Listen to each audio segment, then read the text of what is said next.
Society's family unit is in crisis as less and less people are making the commitment of a lifelong partnership together. It has been normalized, encouraged, and easier than ever to just throw in the towel when the going gets tough.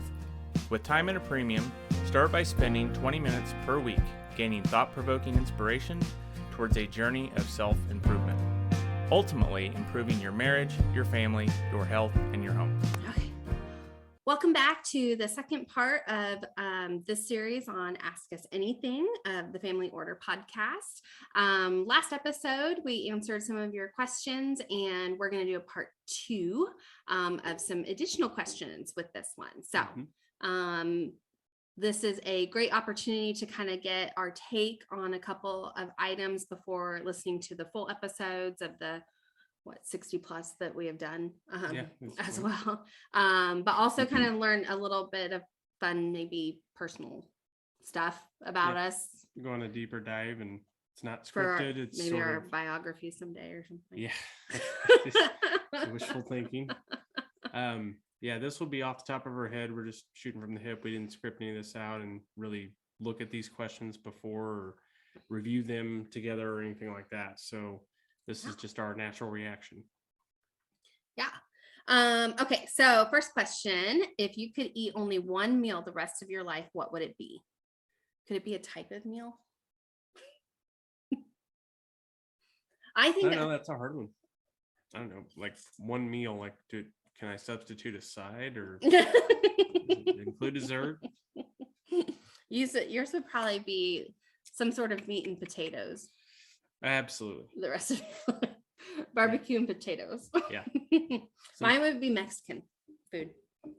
Really? Oh yeah. What type? Anything. Any type? Fajitas, enchiladas. Is there any you wouldn't eat? Mexican food? I don't really like beans. I would say, yeah, that's probably true. Yeah, I'm not a big bean fan, but I can see that.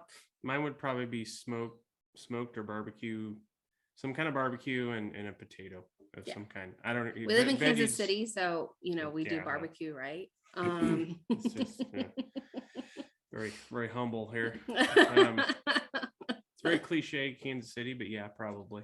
And veggies are optional. Could have some once in a while to have the pretense that we're going to be healthy once in a while here and there, but that's got to be what it is. Yeah. Do you like or dislike surprises? Why or why not? We were actually just talking about this because we were watching some reels of that couple. Gosh, now I can't even remember their name. We just watched it, that they surprise each other with the poppers and smoke, and I think they've added shaving cream or something as well. So I was showing Ben some of those. I think it's hilarious to watch. But neither of us like surprises. Neither of us like We've surprises. Never reacted good to surprises. We don't like them. We don't know what to do. Like, what do I do with my hands?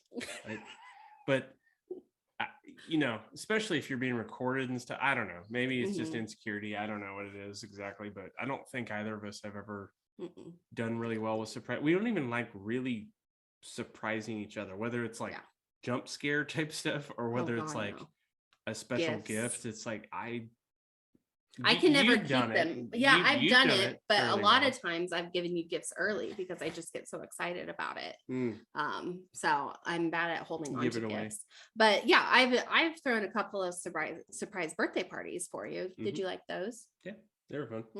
Yeah, so. You surprised me with the Camaro that we leased one time. Was that your 30th birthday? Yeah, that was your 30th birthday. Yeah, you had no idea what to do. Like the pictures that I took of him, he's just kind of standing there. I was thinking about all these questions I had. What about this and what about that? And I couldn't even enjoy the surprise. I was just sitting there thinking about what about this and what about that, and anyway. So yeah, we're very planned people. We like schedule, and we like consistency and stuff like that. So we don't like things to be thrown off too much. So yeah, I would agree with that. Next one. We both know this one. Aside from necessities, what one thing could you not? Not go a day without. I thought it said go a day without. Not go a day without. Well, that would be kids because we could do a day without. I'm just kidding. We say that, but we can't. I could totally go a day without phone technology, any of that. I think that'd be great. So aside from Especially if you're on a cruise or something. Yeah. Lock the phone away and what's one thing you could not go a day without? Jeez. Aside from necessities. Coffee? Yeah, caffeine in general. I think that's sad. I don't know, it's something bigger.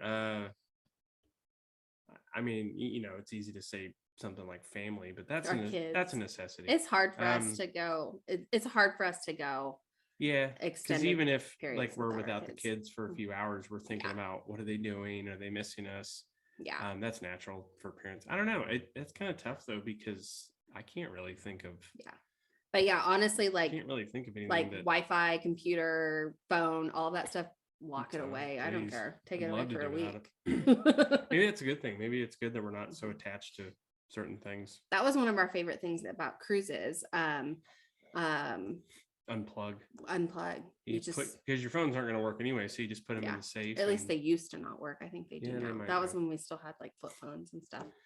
But yeah, we're dating ourselves now. So list our name 2 pet peeves. I don't know about 2, but let's think about. It's all. I thought you were going to go with 10. Oh. Only 2? That's so specific. How do I narrow this down? You're probably you probably have. I'm gonna guess yours, and you can guess mine. How about that? That'd be fun. So yours are probably number 1, lack of planning. No plan, no sense of a plan, loose plan. Mm-hmm. Now, like on the cruise example, vacation, we don't like a strict plan. We like kind of a outline plan, but not a specific one. Because we're on vacation, we actually like a little bit of spontaneity, but still some sort of direction where we're headed, right? But in general, you work with somebody, they don't have a plan. They don't have a schedule. Mm-hmm. Your kids, somebody watching your kids, they don't have a sense of schedule. Mm-hmm.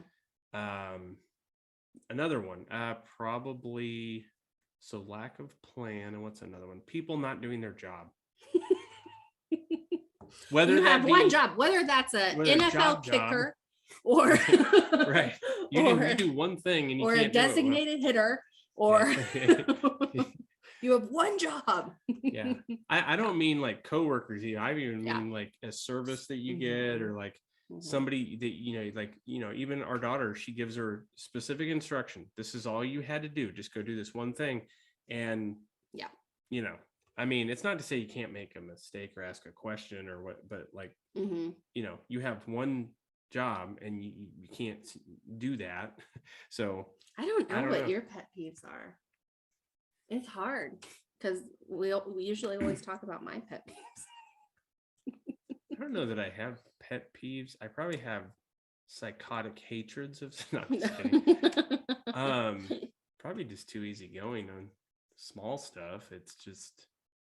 Well, I would say, I guess if I'm dealing with somebody that is disrespectful, I'm pretty quick to get irritated, and I'll disengage. Like, I won't get mad and get in somebody's face. I'll probably just disengage. Like, I don't want to talk to that person. If they're disrespectful and pushy or anything, no, I'm out. We don't got time for that. Pretty quick. I don't really have many others that bother me that much. I mean, if I had to sit down and like write them down, hold a gun in my head, I could probably come up with some. Is there any that you can think of that you think? Grammar. Like people pronounce. I know I mispronounce things a lot, but I don't pronounce. Yeah, see, exactly. But when people say "tooken," that drives me crazy. A whole nother.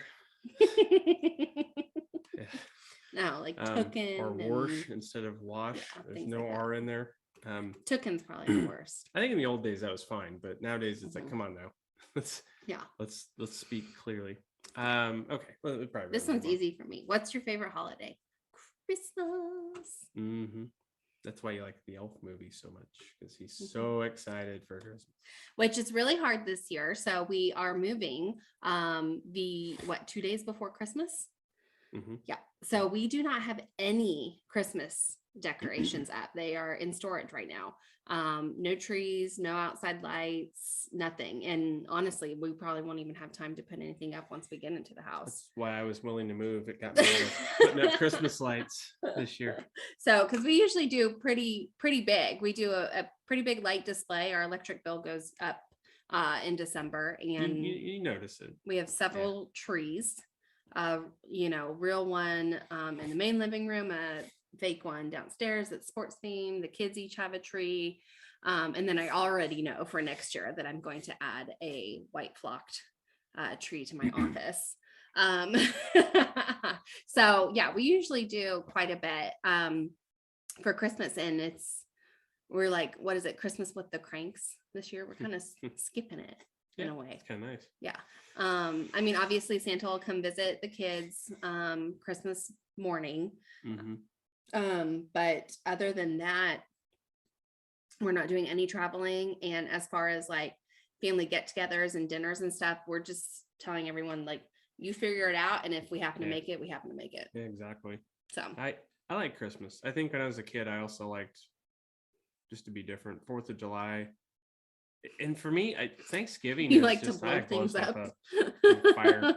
I think pyro. Thanksgiving, though, to me, it would have been a close second, but I kind of tie that into Christmas nowadays. Yeah. It's all part of like the holiday season to me. Same with New Year's, and I guess our birthdays daughter's and stuff are favorite close. holiday is Valentine's Day, which I love that. I think it's so cute. It's always been her favorite. Always Been her and she favorite doesn't holiday. even have like a boyfriend or anything. Yeah. It's all she just like loves love. just the loving season. Plus I have a birthday there. Braden's birthday is close, and then her birthday is pretty close. And then she's always said that she wanted to be born in February as well. And then it's really ironic that mad. Her brother was born in February. I'm mad about that. Okay. What's the most daring thing you've ever done? Well, we got to keep this PG. So I don't know. I know. This is pre-kids. I hope so. Pre-kids, BC, before children. Sneaking off in. Is our cruises. And the one that sticks out, I guess there's two instances. The first cruise that we went on was to the Bahamas, to Nassau. And like we said, we kind of had when we vacation, we kind of have a loose plan, but not necessarily specific. And so when we did cruises, we didn't actually do the excursions that were provided by the boat. And so we hopped off at Nassau. And there was this guy, holding a sign saying like tour. And this is before Uber. You didn't just jump in a stranger's car. Yeah. So and so we just got in his van, and he took us on a tour up the Bahamas. We didn't even know the details. We didn't know how much we were going to pay this guy. Yeah, that's true. We had no idea. We didn't how know much it cost. where we were going. We didn't. But we were with like two other couples as well. I think we were. I would not do that now. Like 110% would not do that now. Wouldn't want to be around people if we went on. And then secondly, the second cruise that we went on, I can't remember if it was, I think it was Cozumel. That we went snorkeling, but we went on like a locals boat. Yeah, we got away from all the touristy stuff near the boat. We ran out and found a rickety boat that these people were doing. It was like a glass bottom boat, but it was like rusted. And and another couple. And he took us out to the ocean. We had another couple got on with us. But it was great. I mean, that's pretty daring. Again, not do that nowadays. Fun. You could be kidnapped so easy nowadays. Well, what was it on Nassau when we got on the scooter and just was Key West. Or Key West. We ran off on our own, just scootering around the island away from the tourist stuff, which I wouldn't recommend. But it was fun. We really liked it. We didn't know where we were going. Didn't have a map or anything. We just said, "Heck with it." What about our honeymoon? We were so busy with the wedding. We honeymooned in Dallas, but we were so busy with the wedding. This is like, again, before smartphones. Okay. We both had flip phones. You didn't even have a smartphone. No. And we were so busy with the wedding. Well, before, when we would go on vacations, like we would literally plan things out. and MapQuest. Do people use MapQuest anymore? MapQuest directions for everything. So we had a general idea of where we were. Because again, no GPS, nothing. We didn't even have a TomTom back then. Do you guys know what TomToms are? Okay, you're making like MySpace references. Anyway, so for our honeymoon for Dallas, we literally used a paper map. We went to the convenience store and got a paper map. And then I think we used like a phone book too. And wherever we wanted to go, whether it was, down to Reunion Tower, or I think we went to medieval times and stuff. Like we literally used the map and figured out where we had to go. Driving. That was kind of cool. That we were able to I don't know that. about daring, but dorky is these days. What was your favorite subject in school? You can only pick one, man. I liked history. You did. You're really good with history. That's probably the big one for me. What about you? Math. Boring. Yeah, if we're talking about like basic elementary stuff, well, not even elementary, even high school, but math. Once I got to college, no. It got hard. No calculus, no trigonometry, nothing like that. But math, I still really enjoy math. I use it every day. Are you an introvert or extrovert? We're both introverts. Yeah. We can be extroverts when we want to or have to, but here's the thing about being an introvert is you can have energy, you can put yourself out there like we are right now. We can go out with friends and go crazy and, be the life of the party, but it takes so much energy. Takes a few beers too. It takes so much energy for us to do that. Yeah. That then I just have to just recharge for a while. Yeah.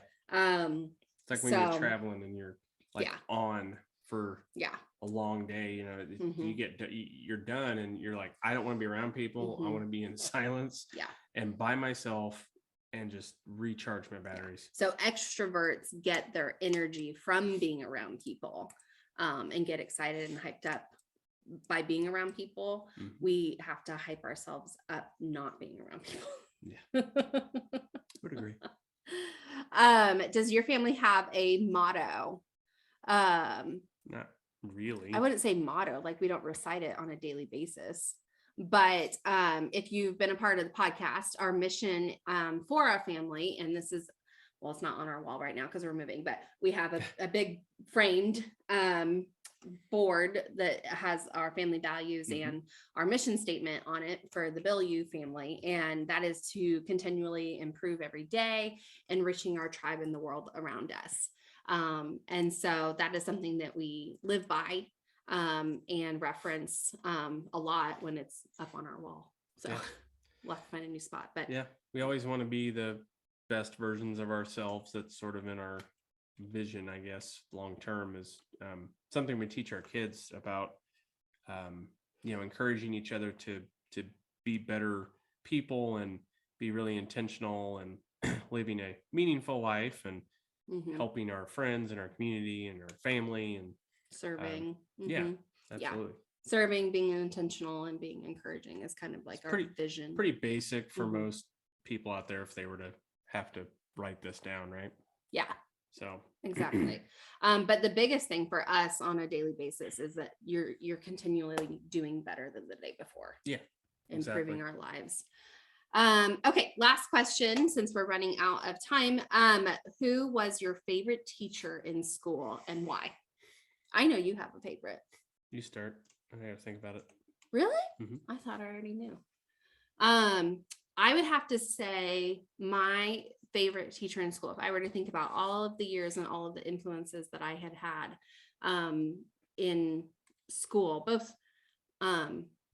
including college and stuff too. I would have to say that Mrs. Kelly Pankratz at Bueller High School was probably the most influential teacher that I had. And I didn't go into journalism. She was my journalism teacher and yearbook teacher.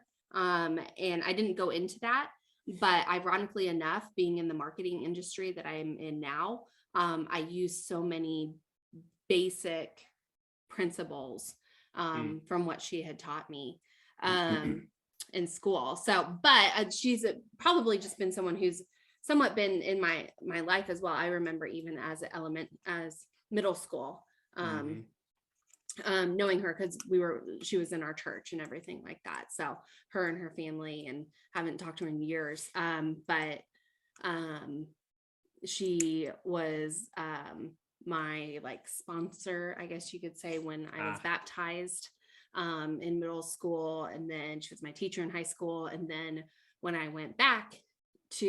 we went back home after college for a year, I actually was a substitute teacher in her classroom. So lots of different points of contact, but I think because of what I learned from her, I still use a lot of that today. Just basic design principles and stuff. So nothing like deep, like they taught me the meaning of life or anything, but just, Sure. She's my favorite. Yeah. Okay. Who was yours? I had a couple in high school I liked. One psychology teacher, and I had some history teachers that I liked. And same with college. There was some, it was interesting because when you say favorite class or favorite teacher, it's like, well, some of the teachers would give a great lecture and be really good in front of the class when they're doing their lecture. But outside of that, they were not great people to be around. Sometimes they were weird, or they were just an a-hole. I had one in particular that had a great lecture. It was really engaging and cool, and you'd learn a lot. But outside of that, rough on the tests. He was kind of mean to you sometimes in your exchanges, whether it was email or in person. And it was really odd. It was like two different people completely. So some had a great class, but as a teacher, it was like, it was entertaining, but you didn't feel like you learned a whole lot. Mm-hmm. I mean, you can do both. It's good to be entertaining and have a good classroom and interaction, and it's engaging. And then they just turn you off because they're not a really great person. They don't really seem to care about your learning. It's more about their lectures and their research, welcome side to of public it, or school, but yeah. So you don't have a favorite teacher, a name that comes to mind? I mean, there's a few, but I don't know if I have just one. Okay. It just depends on what mood I'm in. I mean, I had some that were really good with psychology that got me into that. But I mean, at the same time, I'm like, it's also your fault that I went into psychology. I mean, didn't wind up working in it necessarily. So, it served you well in life. Yeah, I think in the end it turned out fine. Awesome. So, okay. So that's the end of our Ask Us Anything. So we hope that you got a little bit of insight into our daily lives. But of course, if you ever have any questions for us, feel free to reach out on our social media. Send us a message. We're happy to answer those, guide you through things, coach you, all of that. So thanks so much, guys. If you're ready for your marriage and family dynamic to thrive and not just survive, all it takes is 20 minutes or less joining us each week. It begins with a journey of self-improvement while you sit in the carpool lane, commute to work, squeeze in a workout, or get halfway through folding that laundry pile. Be sure to check out the blog at thefamilyorder.com and follow us on social media at The Family Order. If you're ready to start your journey, be sure to click subscribe so you don't miss new episodes every Monday.